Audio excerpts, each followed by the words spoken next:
écran que les autres. En tout cas, bonjour, bonjour à tous. Et puis, en tout cas, merci au pôle de me permettre de parler de ce sujet qui est un des sujets qui m'intéresse parce que c'est quand même un sujet important sur lequel il me semble nécessaire de dire des choses, de rabâcher des choses, de les répéter, répéter pour qu'elles rentrent enfin. Il y a des éléments à connaître et donc ça va être la base de mon intervention. Alors, quand on m'a proposé 35 minutes pour présenter tout ça, je me suis dit, ouais, il n'y a pas de souci, les bases, on les connaît, les pistes qui permettent d'atteindre le confort en toute saison, également l'été, on les connaît, donc ça devrait le faire, surtout que j'ai déjà fait une petite présentation en bande dessinée, en dessin animé qui tient 8 minutes, donc je me suis dit, en 35 minutes, j'ai vraiment le temps, ou bien pour bâtifrer un rendez-vous annuel, mais qui ne se fera pas cette année, à Marseille, qui est vraiment un rendez-vous intéressant sur le sujet. On m'avait proposé 15 minutes, 15-20 minutes, et j'avais même eu le temps de faire une réflexion politique sur la place et la reconnaissance du travail manuel. Donc je me suis dit, tiens, en 35 minutes, ça va le faire. J'ai remarqué finalement que ce n'était pas si simple que cela, parce que j'avais envie finalement de dire plein de choses.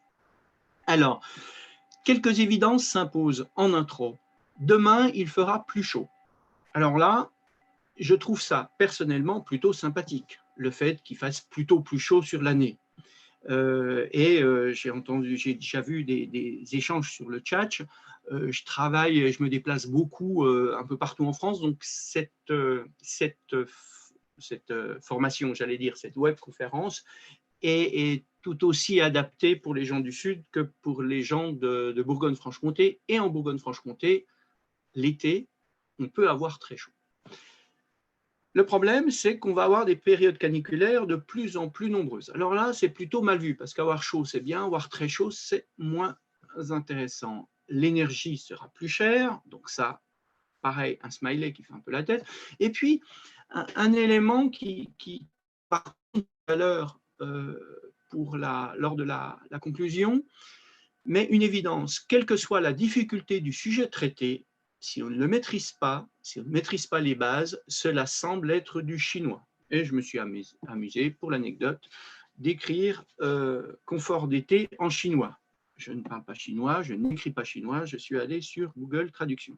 En tout cas, une évidence, quand on n'a pas les bases d'un sujet, on est paumé, on n'a pas de référence et on est un peu perdu. Ça nous semble vraiment être un langage inaccessible, un sujet inaccessible. Alors, par rapport au confort d'été, en fait, on a 4 préoccupations à avoir. Qu'est-ce qu'il faut faire? Il faut empêcher le chaud de rentrer dans les bâtiments, un maximum. Il faut limiter l'inconfort dû aux calories. Il faut limiter la production de chaleur interne. Et il faut favoriser l'évacuation de la chaleur qui serait arrivée dans les bâtiments. Voilà, donc 4 préoccupations et on va dérouler en fait ces 4 points. Alors, je reviens sur le titre, confort d'été. Souvent, en fait, c'est devenu une expression, on parle de confort d'été, mais on sait tous que les problèmes de surchauffe, malheureusement, ne concernent pas que l'été. Dans certains bâtiments dans lesquels il y a beaucoup d'erreurs, aussitôt qu'il y a un peu de soleil, même un jour d'hiver, on est en surchauffe. D'accord? Donc, je reprends ce titre-là et je remplace confort d'été par comment faire pour limiter les surchauffes. Alors, je vais dérouler le premier point, empêcher le chaud de rentrer dans les bâtiments. Alors, il y a 4 pistes principales qui sont derrière ce point-là. La première, soit avoir des parois lourdes et épaisses, soit avoir des parois fortement isolées. Et à la fin, je reprendrai l'ensemble et vous verrez qu'il y a des pistes obligatoires. Si vous ne faites pas ça, vous ne pouvez pas être bien quand il fait chaud dehors dans vos bâtiments. Et ouvertement, celle-ci fait partie des pistes obligatoires. Si vous voulez être bien dans un bâtiment l'été, il faut soit avoir des parois lourdes et épaisses, soit avoir des parois fortement isolée. Alors, par rapport à la paroi lourde et épaisse, qu'est-ce qui se passe? Eh bien, le soleil est là et le chaud cherche à traverser notre mur, si je pars du principe que c'est un mur par exemple, un mur en pierre de 50-60 cm ou un mur en pisé de 50-60 cm. Alors le chaud, la quantité qui cherche à traverser est importante puisque mon mur n'est pas isolant, donc le flux est important, sauf qu'il est très très lent. Et puis, quand arrive la nuit, ben, la majorité du flux n'a pas la possibilité d'atteindre le parement intérieur. Et finalement, il n'y a pas beaucoup de calories qui rejoignent l'intérieur, et à l'intérieur, on n'est pas si mal que ça. Alors, j'ai regardé un peu les chats, les bonjours, les salutations dans l'échange, et j'ai vu que Jean-Pierre Moya était là, et un grand clin d'œil parce que j'ai appris plein de choses avec lui. Et juste une seconde de pub, un super bouquin de Jean-Pierre Moya sur lequel j'ai participé un petit peu, mais peu importe, un bouquin de Jean-Pierre Moya sur le sujet de la réhab. Je tourne la page. En tout cas, pour moi, Jean-Pierre Moya est une référence et j'ai appris beaucoup avec lui. Alors, soit avoir des parois lourdes et épaisses, soit avoir des parois fortement isolées. Donc là, qu'est-ce que j'appelle une paroi fortement isolée? C'est quand vous avez une résistance de 5 minimum pour les murs et de l'ordre de 10 pour la toiture. Alors, dans ces parois, effectivement, il y a très peu de calories qui traversent. Donc, une paroi fortement isolée est un investissement très pertinent par rapport au risque de surchauffe. Donc là, j'ai mon smiley qui sourit, on est bien à l'intérieur, on n'a pas trop chaud. Sauf qu'il y a un hic avec l'isolation. C'est que l'isolation, ça ne s'improvise pas. Alors, depuis 45 ans, les industriels nous font croire que ça s'improvise. Sauf qu'on réalise que ça ne s'improvise pas. D'ailleurs, il y a eu, on a cru que ça allait faire un scandale, hein, le scandale de l'année, et au bout d'une semaine, tout le monde avait oublié, mais on a parlé d'Isolgate à la fin de l'année 2019. En fait, l'isolation, ça ne s'improvise pas, et si elle n'est pas correctement mise en place, entre autres par rapport à la problématique des flux d'air parasites, eh bien, elle n'isole qu'une partie, elle n'apporte qu'une partie du service qu'on est en droit de lui demander. Donc là, par exemple, défaut d'étanchéité sur une membrane, sur une paroi légère, en ITE, passage d'air entre isolant et mur, ou en ITI, des systèmes électriques qui traversent l'isolant. Donc, si vous avez ça, en fait, on ne donne pas la possibilité à l'isolant de faire réellement le travail, et dans énormément de situations, on divise le pouvoir isolant théorique attendu de l'isolant par 3 ou 5. Et c'est un important malentendu qu'on a dans le bâtiment quand on parle d'isolation. Certains réalisent que le potentiel est beaucoup plus important que ce qu'on a pris l'habitude d'avoir jusqu'à maintenant, et d'autres estiment que l'isolation, finalement, ça marche, mais ça ne fait pas tout. Quand même, une isolation posée avec soin, avec une gestion fine des ponts thermiques, de l'étanchéité à l'air, et avec des isolants qui ne se tassent pas dans le temps, eh bien, ça marche vraiment, et c'est très efficace pour la performance hivernale comme pour le confort d'été. Alors, je suis toujours dans ma première préoccupation, empêcher le chaud de rentrer. Et là, la deuxième piste, c'est avoir des protections solaires devant les baies vitrées. Alors, là, je vous montre sur la gauche le petit cube qui montre l'irradiation estivale selon la façade, et on voit que finalement la façade sud, elle ne prend pas forcément beaucoup de soleil l'été, mais c'est plus les façades est-ouest ou la toiture.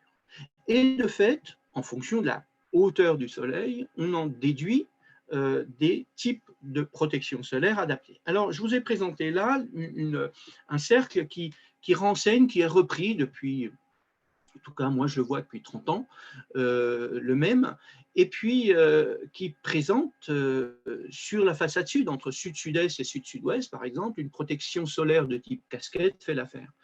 Puis, façade est et ouest, on a besoin d'une protection verticale. Et puis, éventuellement, une protection intérieure dans la façade nord-est et nord-ouest.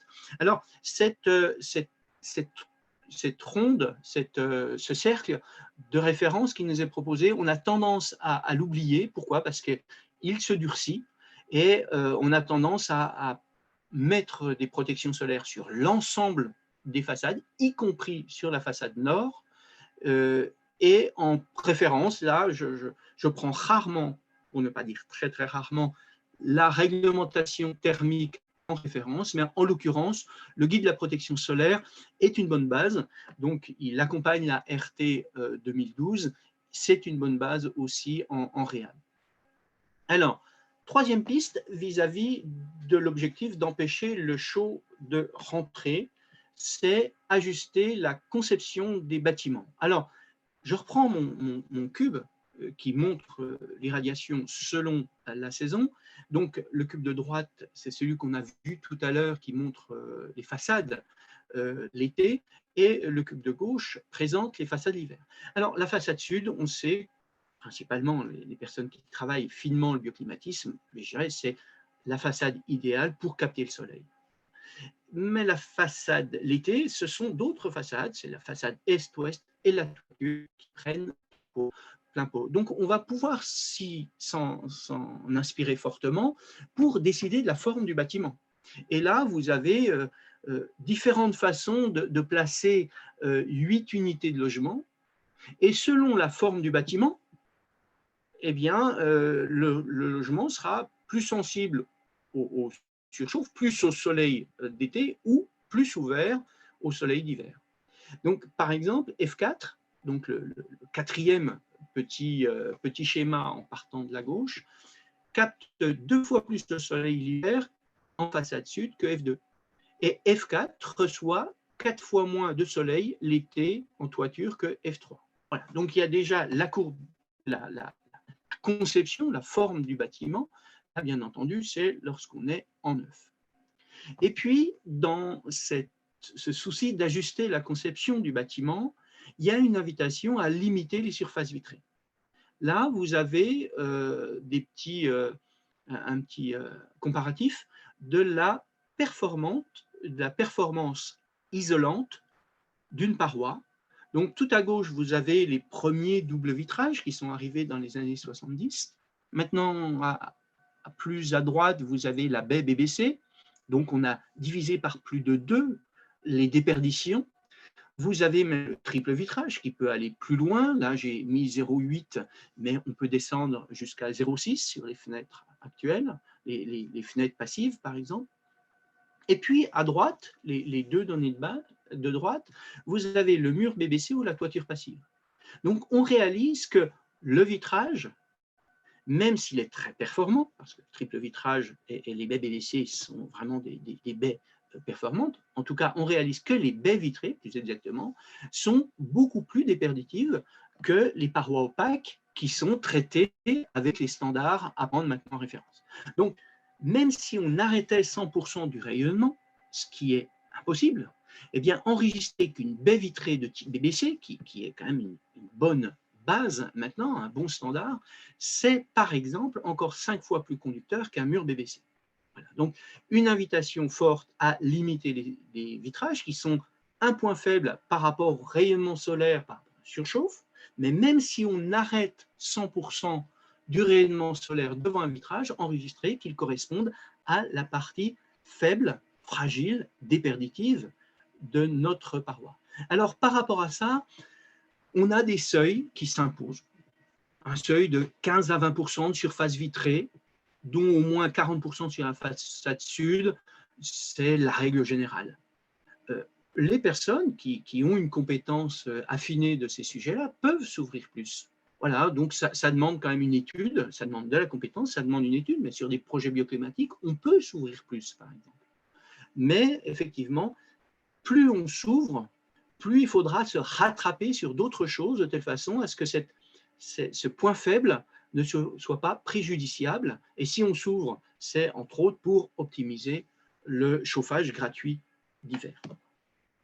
Alors, toujours dans le chapitre ajuster la conception, et là j'ai repris mes petits cubes, pour amener deux types de possibilités de mettre des vitrages pour les combles, mais enregistrer qu'une lucarne au sud capte surtout le soleil l'hiver et qu'une fenêtre de toit, qui est dans la pente du toit, transforme les combles en four solaire en été, surtout sur la façade sud et la façade ouest. Mais même sur la façade est, il n'y a rien que le pan nord où effectivement on estime que c'est moins important, mais ouvertement, hein, un Velux, une fenêtre de toit, pour ne pas nommer une marque, une fenêtre de toit transforme littéralement les combles en four solaire. La quatrième et dernière piste de cette première préoccupation, empêcher le chaud de rentrer, c'est surventiler les parements au soleil. Alors c'est une piste dont on ne parle pas beaucoup, c'est surprenant parce qu'elle est quand même très efficace pour un coût relativement faible. Donc là, je compare deux types d'isolation. Donc j'ai deux fois la même isolation, mais plus exactement, je compare deux types de rampants. L'isolation est la même, les éléments de couverture sont les mêmes. La seule chose qui diffère entre l'exemple de droite et l'exemple de gauche, c'est le système de ventilation des éléments de toiture.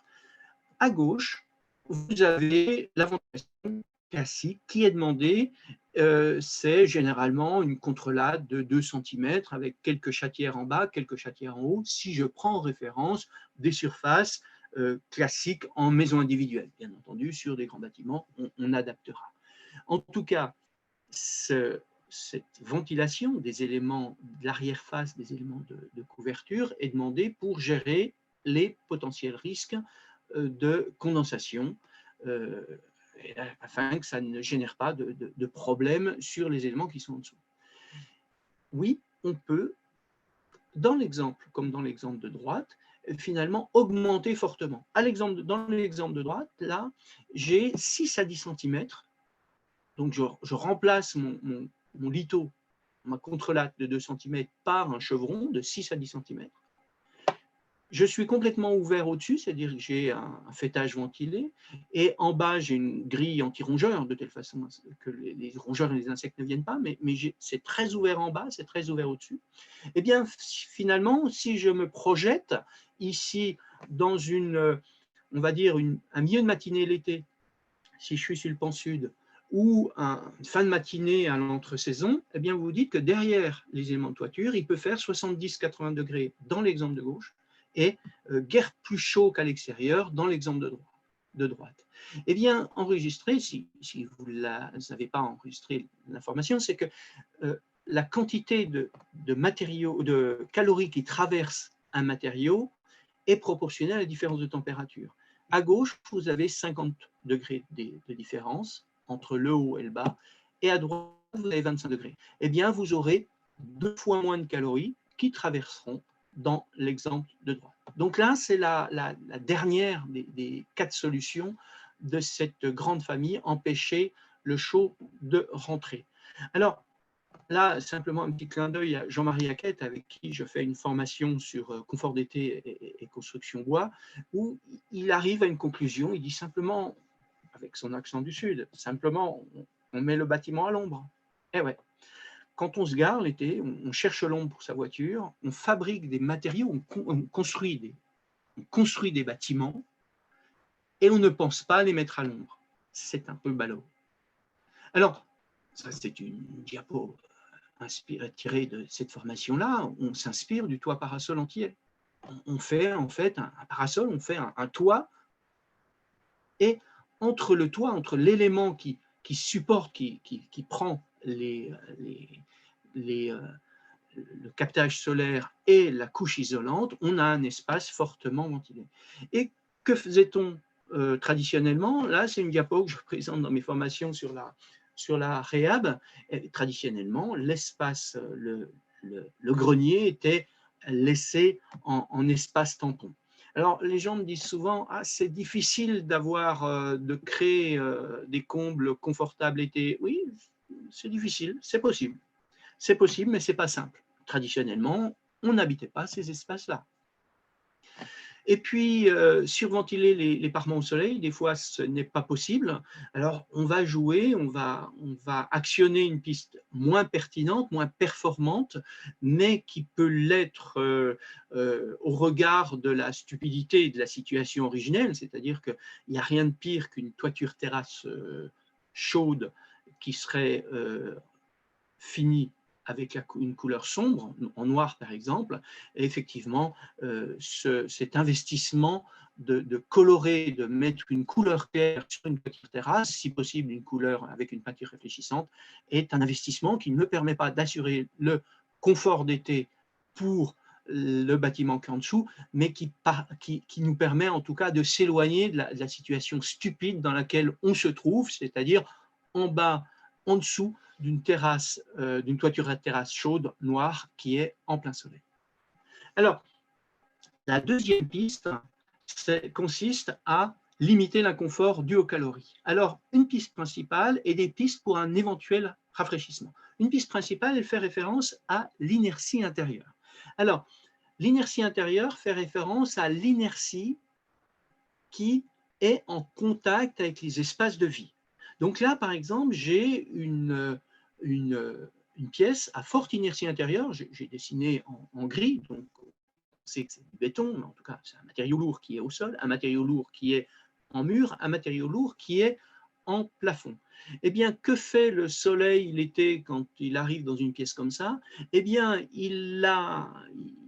les rayonnements solaires se décomposent, se transforment en calories, tôt ou tard, à tel ou tel endroit en fonction de l'aspect réflectif de la surface, mais en tout cas, sur dans une telle pièce où il y a de l'inertie en sol, pour arriver à un surchauffe, il faut que le soleil chauffe l'air et chauffe les quelques tonnes de parements qui sont en contact direct avec l'air.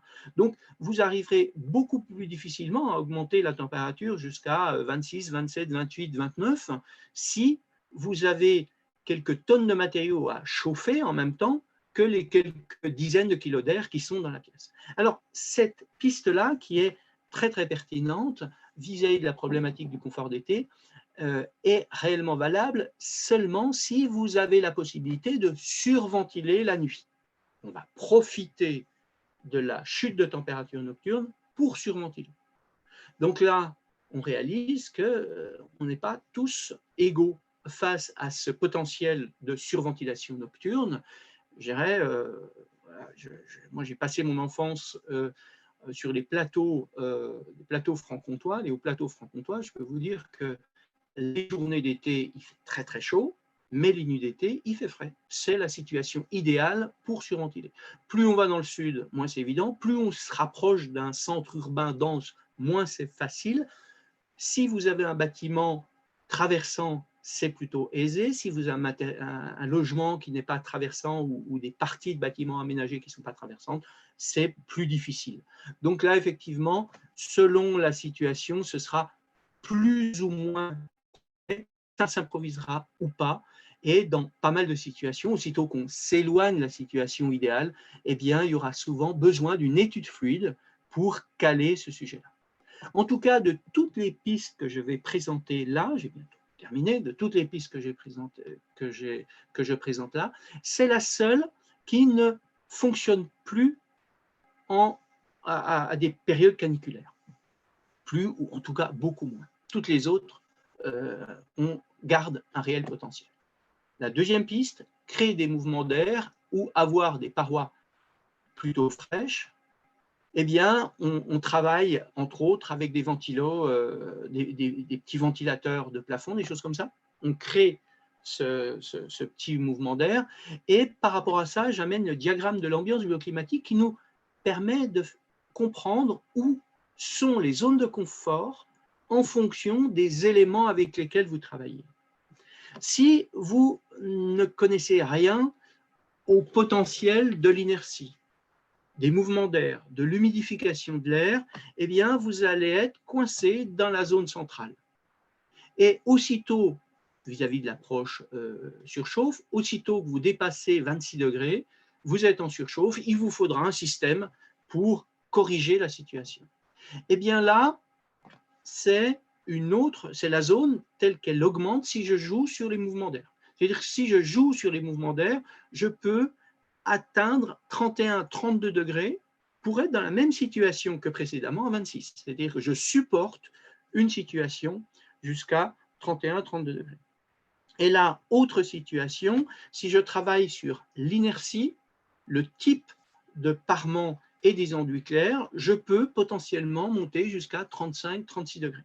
Voilà. Donc, en fait, le corps humain est sensible à beaucoup de choses et la température qu'il fait n'est qu'un des éléments qui jouent. Il y a la température radiante, il y a le mouvement de l'air, il y a l'humidité de l'air, entre autres, qui jouent. La troisième préoccupation, donc comment faire pour limiter les surchauffes, limiter la production de chaleur interne.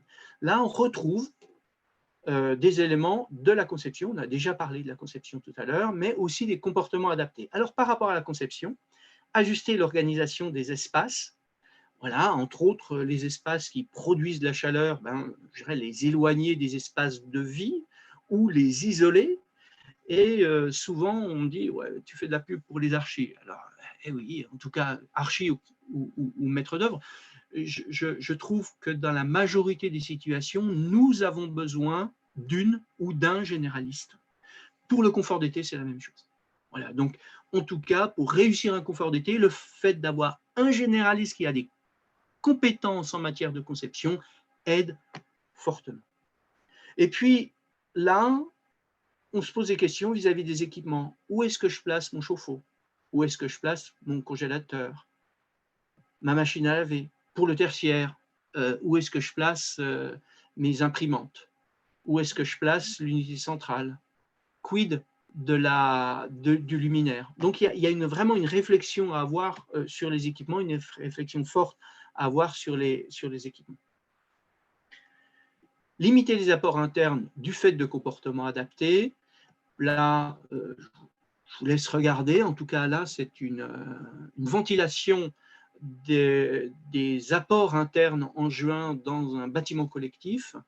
Et on remarque que la grosse partie concerne l'électricité spécifique.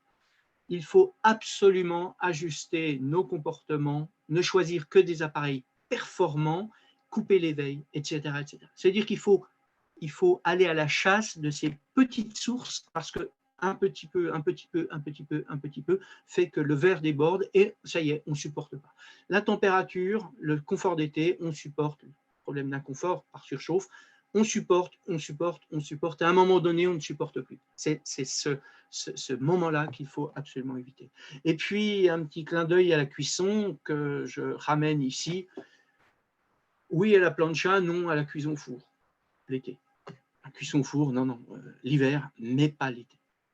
Alors, favoriser l'évacuation de la chaleur, ventiler, mais la ventilation, ça ne s'improvise pas. Et j'ouvre quand? Aussitôt qu'il y a du soleil, le printemps, c'est bien d'aérer.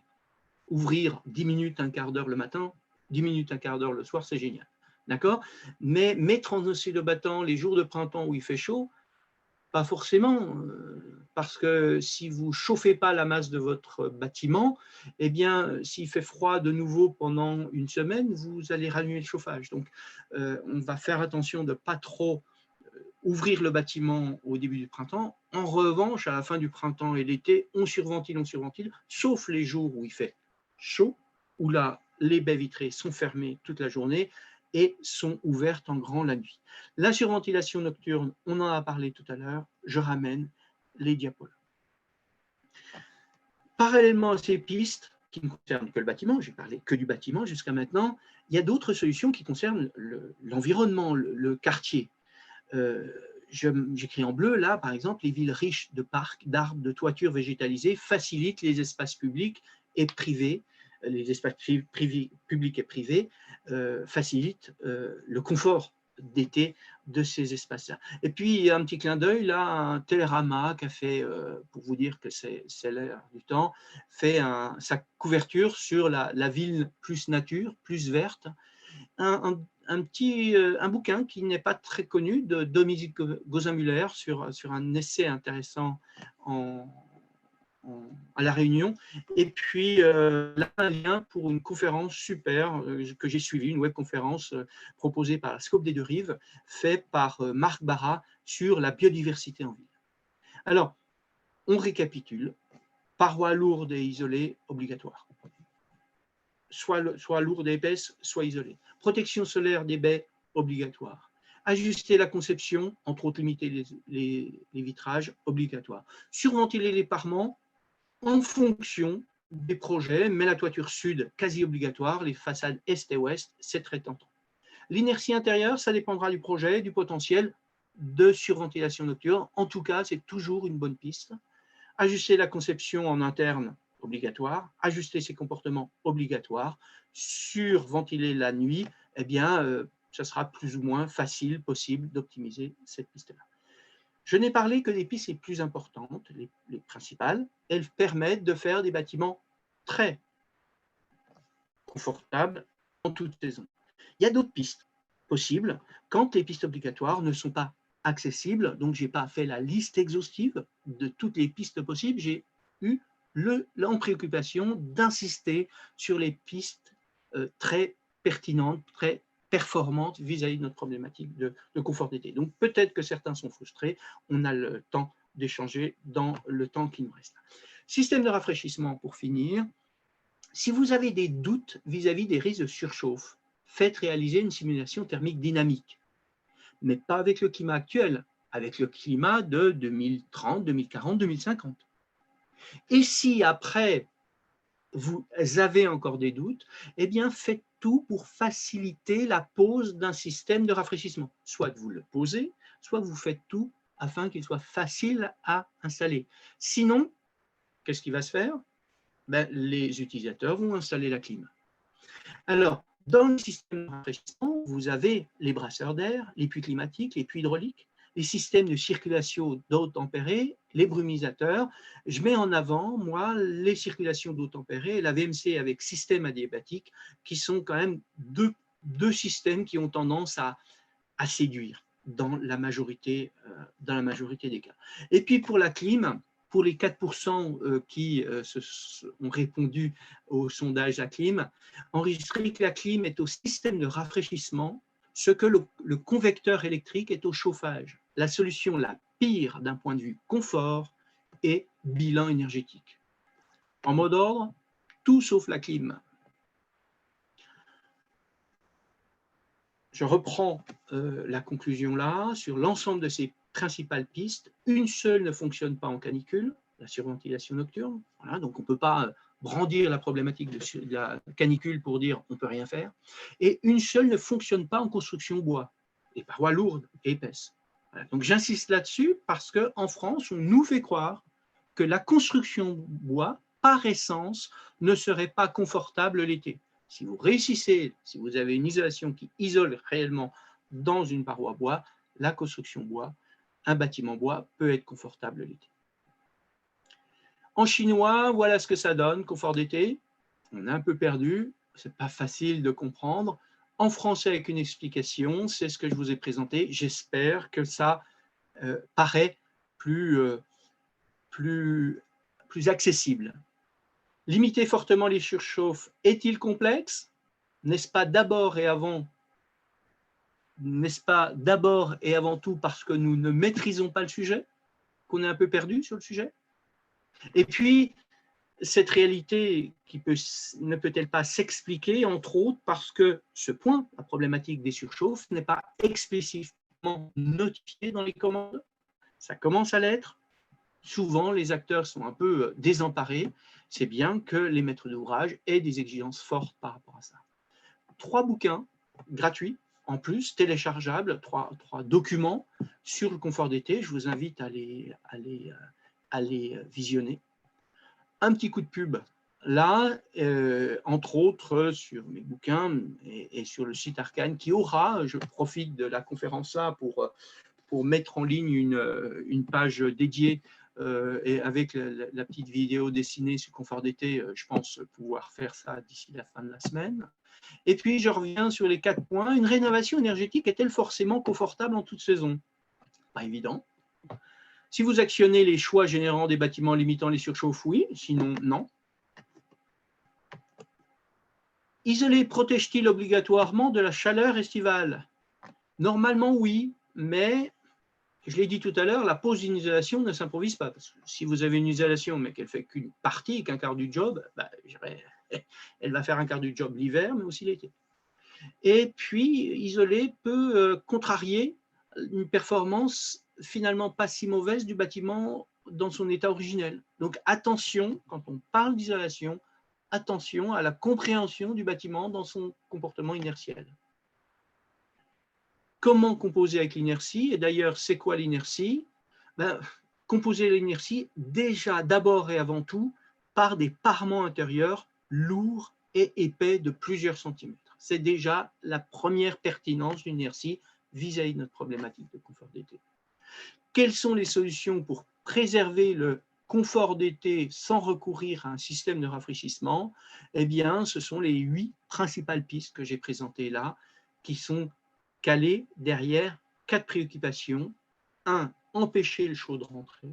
2. Faire pour qu'il ne crée pas trop d'inconfort. 3. Limiter la production de chaleur interne. 4. Faciliter la sortie des calories.